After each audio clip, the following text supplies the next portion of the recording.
नहीं, कोई विरोध नहीं हो रहा है। वही लोग जो भेदभाव करते थे उनको परेशानी हो रही है कि वो भेदभाव नहीं कर पाएंगे। कब तक बहुजन समाज अपने पढ़े लिखे नौजवानों की बलि देता रहेगा, वो जातिवाद के की बलि चढ़ती रहेंगे, ये बहुत बड़ा सवाल है। हमने रोहित को खोया, पायल तडवी को खोया, कब तक? ये तो बहुत दिन पहले होना चाहिए था, देर से हुआ। मैं स्पष्ट रूप से कहना चाहता हूं, अगर किसी भी दबाव में सरकार ने 1 इंच भी पैर पीछे हटाने की कोशिश की, तो हम आगे किसी रोहित वेमुला की जान ना जाए, पायल तडवी की, तो हम 85% कमजोर वर्ग के लोग, SC ST BC के लोग, हम लोग सड़कों पर उतर के इसका विरोध करेंगे। हम किसी कीमत पे अब अपने बच्चों को हायर एजुकेशन सेंटर में बढ़ने नहीं देंगे। ये बात मैं सरकार को बताना चाहता हूँ। अब इस देश में द्रोणाचार्य के द्वारा एकलव्य का अंगूठा नहीं कटेगा, ये बहुत दिन तक चलता रहा। अभी तो इतने कानून बने हुए हैं, इन्वेस्टिगेशन होती है, सब कुछ होती है। जब आपको अपराधी नहीं कर रहे तो कैसे आपके खिलाफ हो जाएगा? आप किसी पे अपमानजनक टिप्पणी मत करो। एक तरफ आप अपमानजनक टिप्पणी करोगे, ऊपर से आप ये भी सोचते हो किसी को मानसिक प्रताड़ना तो आप पे कार्रवाई ना हो। ऐसा कैसे सोच रहे हो आप लोग? ये गलत है। इसलिए जो इसका विरोध कर रहा, मैं ये कमेटी सिर्फ दलितों की कमेटी ने नहीं वो किया, उसमें तमाम लोग थे, तमाम जिम्मेदार नेता थे जिन्होंने बनाए।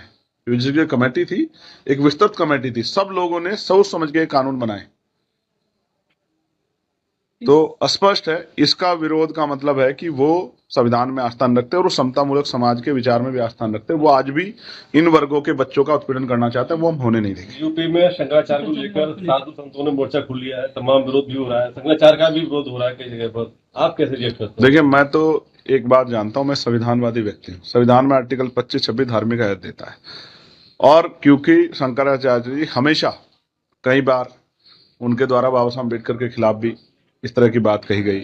कई बार जो है उनके वो, क्योंकि वो मनुस्मृति को मानते हैं, वो वर्ण व्यवस्था को मानते हैं, हम लोग इनसे परे हैं। हम लोग संविधान को मानते हैं, हम संविधानवादी लोग हैं, मानवतावादी लोग हैं।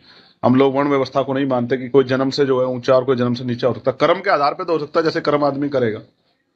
लेकिन फिर भी लाख असहमति के बाद भी संविधानवादी होने के नाते, क्योंकि डॉक्टर बाबा साहब अम्बेडकर ने कहा कि जिनको लगता है मैंने सिर्फ एक जाति के लिए काम किया, वो एक बार संविधान को पढ़े तो उनको एहसास होगा कि मैंने हर व्यक्ति को आजादी और बराबर की हिस्सेदारी के अवसर दिए संविधान।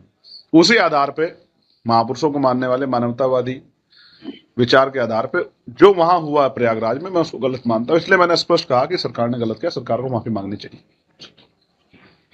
जो 27 पे क्या करना चाहिए, क्या प्लानिंग है? क्या कहीं से गठबंधन की संभावना? जिस तरह से न्यायपालिका को दबाने का काम सरकार कर रही है, लोगों के मन में आक्रोश। संभल में क्या हुआ? एक जज जिसने निर्दयता से, निष्पक्ष होकर ऑर्डर किया, सरकार के एकाधिकार को चुनौती दी, उसका रातों रात ट्रांसफर हो गया।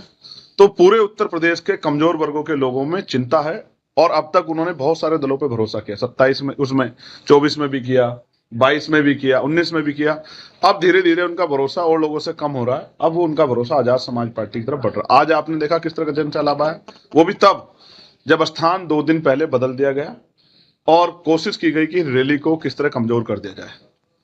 लेकिन फिर भी लोगों के प्यार का, मैं आगरा, अलीगढ़, तमाम जो जिले हैं इस तीनों मंडलों के, मैं उन सब का, एक एक कार्यकर्ता का, नेताओं का धन्यवाद देता हूं। और जो बहुसंख्यक बड़े पैमाने पर लोग वहां पहुंचे, माताएं, बहनें, बुजुर्ग, नौजवान, मैं उनको भी बधाई देता हूं कि उन्होंने ऐतिहासिक कार्यक्रम कराया, हमारा मनोबल बढ़ाया। हम उनका हाथ नहीं छोड़ेंगे, हम उनके आंसू पूछेंगे, उनको ताकत देंगे। और जो हमारी पॉलिसियां हैं राजकाज के बाद, एजुकेशन पॉलिसी जिसमें गरीब का बच्चा भी अच्छी पढ़ाई कर सके, हेल्थ पॉलिसी की सबका अच्छा इलाज हो सके, बढ़िया कानून व्यवस्था और रोजगार, पढ़े लिखे नौजवानों को रोजगार मिले, किसानों की आमदनी बढ़े और महंगाई पे डंडा चले और भ्रष्टाचार खत्म हो, हम उस पर काम करते रहेंगे। और उम्मीद है कि जनता का आशीर्वाद इस बार आजाद समाज पार्टी के साथ रहेगा। आजाद समाज पार्टी के बढ़ते प्रभाव से सरकार इतनी घबराई है कि हो सकता है पंचायत चुनाव, क्योंकि ग्रामीण क्षेत्रों में कमजोर वर्गों का वोट ज्यादा है, तो हो सकता है कि पंचायत चुनाव विधानसभा चुनाव के बाद कराया जाए, क्योंकि सरकार को अपनी असली जो जन समर्थन उनके कितना साथ है, कितना खिलाफ है, इसका एहसास होता है पंचायत चुनाव में। डरी हुई सरकार पीछे पीछे पीछे भाग रही है। ये आजाद समाज पार्टी के बढ़ते बढ़ते प्रभाव की देख। यूजीसी पे चंद्रशेखर आजाद ने खुली चुनौती दी है कि अगर सरकार इस बिल को वापस लेती है या रद्द करती है तो फिर छोड़ूंगा नहीं, बख्शा नहीं जाएगा, इसके खिलाफ आंदोलन होगा। मतलब इस बिल के समर्थन में चंद्रशेखर आजाद ने दरअसल खुली चुनौती दी है और बोला है कि भाई इसको जो है रद्द नहीं करना है। ये ओबीसी, एसटी, एससी के समर्थन के लिए बिल है, ये उनकी मजबूती देने के लिए बिल है और इसका पहली बार कोई मोदी सरकार का कमज़ोर तबके के लोग जो हैं इसका समर्थन कर रहे हैं, वहीं जो जनरल कैटेगरी के लोग हैं इसका विरोध कर रहे हैं। चंद्रशेखर आज़ाद लगातार चुनौती दे रहे हैं और वो बजप्ता बता रहे हैं कि यूजीसी के फ़ायदे क्या हैं, यूजीसी बिल, यूजीसी कानून कमज़ोर तबके के लोगों के लिए बेहतर कैसे साबित होगा, ये बजप्ता बता रहा है। और जो लोग इसका विरोध कर रहे हैं, चाहे वो आप ब्राह्मण समाज बोल लीजिए, चाहे वो जनरल कैटेगरी के लोग बोल लीजिए या स्वर्ण वर्ग के लोग बोल लीजिए, वो लोग इसका विरोध क्यों कर रहे हैं? चंद्रशेखर आज़ाद ने खुद अपनी भाषा में समझाया, जरा ध्यान से देखिए। नहीं, कोई विरोध नहीं हो रहा है। वही लोग जो भेदभाव करते थे उनको परेशानी हो रही कि वो भेदभाव नहीं कर पाएंगे। कब तक बहुजन समाज अपने पढ़े लिखे नौजवानों की बलि देता रहेगा, वो जातिवाद की बलि चढ़ती रहेंगे? ये बहुत बड़ा सवाल है। हमने रोहित को खोया, पायल तडवी को खोया, कब तक? ये तो बहुत दिन पहले होना चाहिए था, देर से हुआ। मैं स्पष्ट रूप से कहना चाहता हूं, अगर किसी भी दबाव में सरकार ने 1 इंच भी पैर पीछे हटाने की कोशिश की तो हम आगे किसी रोहित वेमुला की जान ना जाए, पायल तडवी की, तो हम 85% कमजोर वर्ग के लोग, SC ST BC के लोग, हम लोग सड़कों पर उतर के इसका विरोध करेंगे। हम किसी कीमत पे अब अपने बच्चों को हायर एजुकेशन सेंटरों में बढ़ने नहीं देंगे। ये बात मैं सरकार को बताना चाहता हूँ। अब इस देश में द्रोणाचार्य के द्वारा एकलव्य का अंगूठा नहीं कटेगा। ये बहुत दिन तक चलता रहा। अभी तो इतने कानून बने हुए हैं, इन्वेस्टिगेशन होती है, सब कुछ होती है। जब आपको अपराधी नहीं कर रहे तो कैसे आपके खिलाफ हो जाएगा? आप किसी पे अपमानजनक टिप्पणी मत करो। एक तरफ आप अपमानजनक टिप्पणी करोगे, ऊपर से आप ये भी सोचते हो किसी को मानसिक प्रताड़ना तो आप पे कार्रवाई ना हो। ऐसा कैसे सोच रहे हो आप लोग? ये गलत है। इसलिए जो इसका विरोध कर रहा, मैं ये कमेटी सिर्फ दलितों की कमेटी ने नहीं वो किया, उसमें तमाम लोग थे, तमाम जिम्मेदार नेता थे जिन्होंने बनाए। यूजीसी कमेटी थी, एक विस्तृत कमेटी थी, सब लोगों ने सोच समझ के कानून बनाए।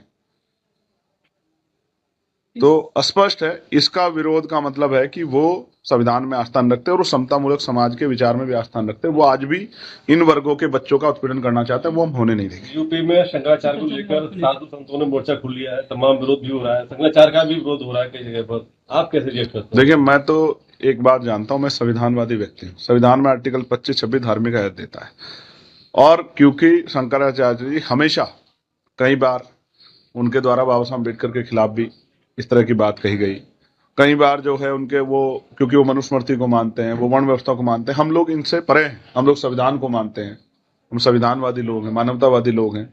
हम लोग वर्ण व्यवस्था को नहीं मानते कि कोई जन्म से जो है ऊंचा और कोई जन्म से नीचा हो सकता। कर्म के आधार पर तो हो सकता है, जैसे कर्म आदमी करेगा, लेकिन फिर भी लाख असहमति के बाद भी संविधानवादी होने के नाते, क्योंकि डॉक्टर बाबा साहब अम्बेडकर ने कहा कि जिनको लगता है मैंने सिर्फ एक जाति के लिए काम किया, वो एक बार संविधान को पढ़े तो उनको एहसास होगा कि मैंने हर व्यक्ति को आजादी और बराबर की हिस्सेदारी के अवसर दिए संविधान।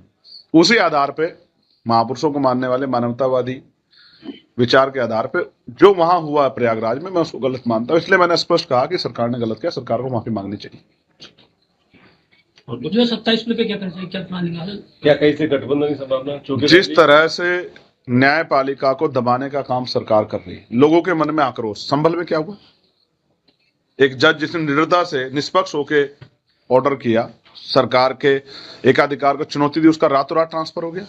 तो पूरे उत्तर प्रदेश के कमजोर वर्गों के लोगों में चिंता है, और अब तक उन्होंने बहुत सारे दलों पर भरोसा किया। 27 में, उसमें 24 में भी किया, 22 में भी किया, 19 में भी किया। अब धीरे धीरे उनका भरोसा और लोगों से कम हो रहा है। अब वो उनका भरोसा आजाद समाज पार्टी की तरफ बढ़ रहा है। आज आपने देखा किस तरह का जन सैलाब आया, वो भी तब जब स्थान 2 दिन पहले बदल दिया गया और कोशिश की गई कि रैली को किस तरह कमजोर कर दिया जाए। लेकिन फिर भी लोगों के प्यार का, मैं आगरा, अलीगढ़, तमाम जो जिले हैं इस तीनों मंडलों के, मैं उन सब का, एक एक कार्यकर्ता का, नेताओं का धन्यवाद देता हूं। और जो बहुसंख्यक बड़े पैमाने पर लोग वहां पहुंचे, माताएं, बहनें, बुजुर्ग, नौजवान, मैं उनको भी बधाई देता हूं कि उन्होंने ऐतिहासिक कार्यक्रम कराया, हमारा मनोबल बढ़ाया। हम उनका हाथ नहीं छोड़ेंगे, हम उनके आंसू पूछेंगे, उनको ताकत देंगे। और जो हमारी पॉलिसियां हैं राजकाज के बाद, एजुकेशन पॉलिसी जिसमें गरीब का बच्चा भी अच्छी पढ़ाई कर सके, हेल्थ पॉलिसी की सबका अच्छा इलाज हो सके, बढ़िया कानून व्यवस्था और रोजगार, पढ़े लिखे नौजवानों को रोजगार मिले, किसानों की आमदनी बढ़े और महंगाई पे डंडा चले और भ्रष्टाचार खत्म हो, हम उस पर काम करते रहेंगे। और उम्मीद है कि जनता का आशीर्वाद इस बार आजाद समाज पार्टी के साथ रहेगा। आजाद समाज पार्टी के बढ़ते प्रभाव से सरकार इतनी घबराई है कि हो सकता है पंचायत चुनाव, क्योंकि ग्रामीण क्षेत्रों में कमजोर वर्गों का वोट ज्यादा है, तो हो सकता है कि पंचायत चुनाव विधानसभा चुनाव के बाद कराया जाए, क्योंकि सरकार को अपनी असली जो जन समर्थन उनके कितना साथ है, कितना खिलाफ है, इसका एहसास होता है पंचायत चुनाव में। डरी हुई सरकार पीछे पीछे पीछे भाग रही है। ये आजाद समाज पार्टी के बढ़ते बढ़ते प्रभाव की देन है।